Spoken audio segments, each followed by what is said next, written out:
This is a cover-up. This is a cover-up. They are on the phone, the governor's chief of staff, the governor's health director, this MHA, which is essentially kind of like the cutout. There's two cutouts. Dennis Muchmore, the chief of staff, is the cutout, so Snyder doesn't have to deal directly with the health director. And this Michigan Health and Hospital Association, which is attached at the hip to McLaren Hospital, who has the Legionella outbreak. They're all on the phone together. They're all in meetings, essentially figuring out, maybe they were trying to figure out how can we solve the Legionella. But it seems first and foremost, they're trying to figure out how do we make sure it doesn't reach the public. Absolutely. And, you know, what's funny is they were meeting in March of 2015. You know what was going on in March of 2015? We had already been marching and protesting and testing the water for anything we could by that time. But March of 2015 is when Flint City Council voted to get off of the Flint River and go back to Detroit, the safe water source we'd had for 50 years. And the emergency manager and Governor Snyder and the Treasury's office turned us down, said it was incomprehensible. It was too expensive to give us clean water. And also, of course, you have the fact that the emergency manager, the previous emergency manager, had sold the connecting pipe that would allow us to go back to Detroit to Genesee County and Jeff Wright for their own use for them getting clean water because they didn't want to touch the Flint River. So I think it's so funny because, yeah, we were making a lot of noise and, you know, our own city council who we had elected voted unanimously to get off of the Flint River, and the state decided, nah, like within a day, said it's incomprehensible, no way. So then here they are working on this cover up, and probably that vote was turned down to delay and give them more time to fix this story. Now, part of me wonders is, did they offer McLaren some kind of deal if they became the patsy and said, yes, okay, we've got Legionnaires, or was McLaren still fighting to say, no, it's not just us? So I would be interested to know how that played out, but it seems like they were all part of the cover-up because, again, McLaren was telling their staff, and they said it was coming from high up. They were telling them, do not put, you know, Legionnaires on the, you know, on the death certificate. Don't put it in the medical chart. Treat them at, you know, as if they had Legionnaires with the proper antibiotics, because I believe there's only 3 antibiotics that will help with that, but don't write it down and don't put it on there. Just diagnose it as anything else, you know, bacterial pneumonia, respiratory infection, all that stuff. So it seems like they really weren't fighting to protect themselves hard enough when they were part of the cover-up. So I would just like to know, what were our lives worth then to them? You know, to the hospital association, who obviously didn't think it was important to let the, you know, the people of Flint know. And that's been the problem all along with the government. Instead of just telling us, hey, things aren't working out, because again, we failed our first safe drinking water test less than a month after all the water was switched for the cancer-causing disinfection byproducts. And instead of them saying, okay, things aren't working out the way we'd hoped, get some filters, you know, get some bottled water, protect your families, which of course we're going to be angry about that because we pay the highest rates in the United States for this subpar water, this poison. And, you know, we pay 8 times the national average for, you know, garbage. And so, you know, we're going to be upset about that, but at least we would be able to take the protective measures. I could have done my job as a mother and protected my sons from this. I mean, I keep telling people like, yo, I breastfed, and even though like, you know, for as long as I possibly could, even though that was an inconvenience, you know, I made sure my kids didn't have caffeine, make sure that they weren't drinking sugary sodas, because I made sure they drank water. And so I'm a little pissed that, you know, they just were fine with the fact that they were lying to the mothers' faces, the fathers and the grandparents' faces, saying it's fine. But also, here's grandparents and people wanting to take hot showers or soak their aching bones because, by the way, being poisoned hurts, especially when the metals are being stored in your bones and causing arthritis and, you know, crumbling bones. So people wanting to take baths, no, or hot showers. It should have been like, or let people know, turn your water heater up. Please be careful with your small children, don't scald them, but turn it up so at least it kills the bacteria. Look for this and this. That's their job, and that's what they should have done. The hospital association as well. You know, I mean, you're supposed to be here for the people, not your own asses and not your own contracts. But of course, money over people, and that's what we're dealing with COVID as well, and it's the same thing over and over again. But yeah, they were going out of their way, and I'm sure March 2015 was a flare-up because we were actually getting, by that time, finally getting some national news to pay attention and make us not look like we're just some crazy folks out here not wanting to pay a water bill. And also, I didn't put it in this story because I didn't have a lot of time, all of this was really about privatizing the water system. There was a super shady financial deal that preceded the water switch. And the reason Flint was on the Flint River in the first place was because of a privatized water pipeline that was completely unnecessary. So there will be more stories about that because I got a whole lot more information that couldn't fit into this one. So Melissa, we went through the phone calls. That was smoking gun number one. If that wasn't enough, we found another smoking. Well, we didn't find it. The prosecutors found it, but we found out about it because I don't know. I, who don't live in Michigan, I don't live in Flint.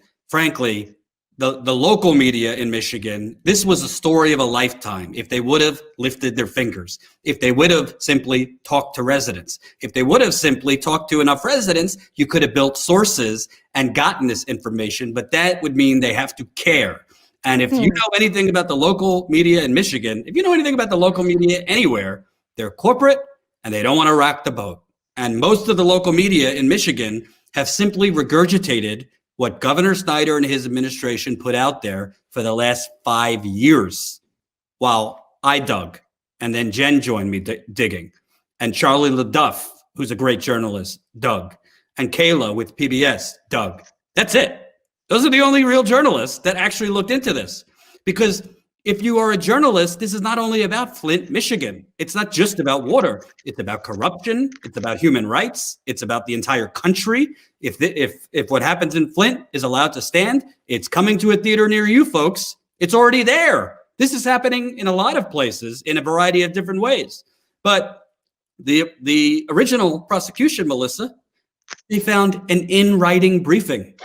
An in-writing briefing addressed to Governor Snyder that mentioned Legionella in October 2014. In addition to the calls, 5 days earlier, criminal investigators uncovered meeting notes from an October 22nd, 2014 Office of Drinking Water and Municipal Assistance Managers meeting. On October 17th, the head of that office, the head of the drinking water office, Leanne Schechter-Smith, she was the one calling the health department, don't go public, don't announce this. The governor's office had been involved. According to the managers' meeting's notes from October 22nd, they discussed governor's briefings, plural, more than one. Governor's briefings. Here's what they said. Quote, governor's briefings. 2 boil water advisories in Flint lead to all advisories to be sent to the director. Governor's office to be informed of what's happening. Coliform issue led to residual issue. GM now has issue with us with using Flint water and chloride. Genesee County has seen an increase in Legionella. Let me repeat. Genesee County has seen an increase in Legionella. McLaren has detected Legionella. That's 2 mentions of Legionella. Hey, Melissa, who's the governor? That would be Governor Rick Snyder during that time. So if there's a briefing addressed to governor's briefings, that would be received by Rick Snyder, who told Congress, I didn't know about Legionella until 16 months later.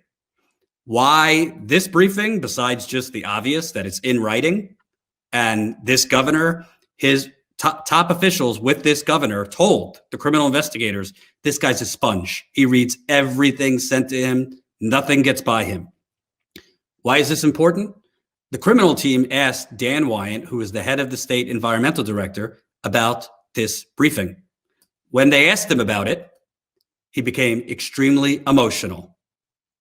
Extremely emotional. His face froze, I'm told, by multiple sources, and he was very emotional. He had seen that briefing before, kind of like a shit, we got caught moment. So he saw that briefing that was addressed to the governor that mentioned Legionella. There's a lot more that we discovered that's in that story. But the bottom line is, if you want to just give it a quick summary, the governor, his chief of staff, the health director, this hospital association were on the phone thick as thieves in the middle of October 2014 when Legionella, a deadly waterborne outbreak that by that point they had over 50 cases that year. The normal amount of cases that they had per year was 12 to 15. They had 50 cases, including fatalities. They're on the phone October 16th, October 17th, Those 2 dates are sandwiched in between emails from the health department. We think it's the Flint water that's causing this. The governor's top environmental advisor, she's sending an email. Please switch Flint back to Detroit. That woman, Valerie Brader, she's sent to the governor's enforcer, Rich Baird, who threatens her, tells her, don't send another email like that. And then you got Snyder, the chief of staff, the health director, all on the phone over 2 days, 9 times between the chief of staff and the health director. 4 of those times they hang up. Chief of staff right away calls Governor Snyder. Then you have a few days later this briefing. So I want to move the ball forward, Melissa. I know for a fact, I know this for a fact, the current investigation team that just announced a misdemeanor against Governor Snyder, I know for a fact that they have these phone calls. I know for a fact they know about these phone calls. I know for a fact they know about that briefing. So if they try and come out and say, well, the original team never gave it to us, I know that's not true. And I could prove it's not true. I'm not going to disclose now, but if you're watching, because they might be watching, we know you have this. So they didn't get into details today in their announcement of charges, citing legally we cannot disclose our evidence. Okay, that's fine. But they had this evidence. So eventually they're going to have to explain, why is it that your predecessors, by the way, not that I'm crediting the Republican AG, who I know some things about too, why is it that your predecessor found evidence of misconduct in office, which is a 5-year felony, neglect of duty, which is the misdemeanor. So already they found more than was charged today. And by multiple sources I have, they weren't there yet, but they were building to charge him with involuntary manslaughter, the governor. How is it that they had that, but you could only charge a misdemeanor? Your thoughts? Well, gee, I mean, especially since they were so against the previous investigative team because he was a Republican, Todd Flood was a Republican. They're like, blah, blah, blah. And then Snyder's the enemy and, you know, blah, blah, blah, blah, blah. We're going to get, and again, the current AG, she campaigned on, I'm going to get justice for Flint. I asked, and again, got yelled at, do they even know what the definition of justice is? Because this ain't it. This is not it. You gave the man a parking ticket for poisoning 100,000 people, damaging their futures, destroying their homes, destroying their businesses, and you get $1,000 fine. Awesome. And excuse me, but my body and my children's bodies, my neighbors' bodies are more than 1 cent. They're worth more than that. And you had no right to levy this kind of garbage when obviously she's had this for years since she got into office. This she had, and she was all gung-ho that she was going to press real charges and the previous investigation was a mess. Well, if the previous investigation was such a mess, why did they have far more people charged, far more felonies, far more serious cases moving forward to trial? So it's garbage, and I don't want to hear any more excuses because, again, they're supposed to be these career politicians, these career prosecutors that work for the people. And I'm like, yo, I want my taxes back because you ain't doing your job. Because your job would be to hold the people accountable to the same level you would hold me accountable if I poisoned 1 person, let alone 100,000. So here we are. Nope. Hope you enjoyed that last video. Hop on over to statuscoup.com where you can sign up for our email list and become a member for as low as $5 to $10 a month. Membership is how we grow. That's statuscoup.com/join. And remember, join our email list so we can grow the revolution with you.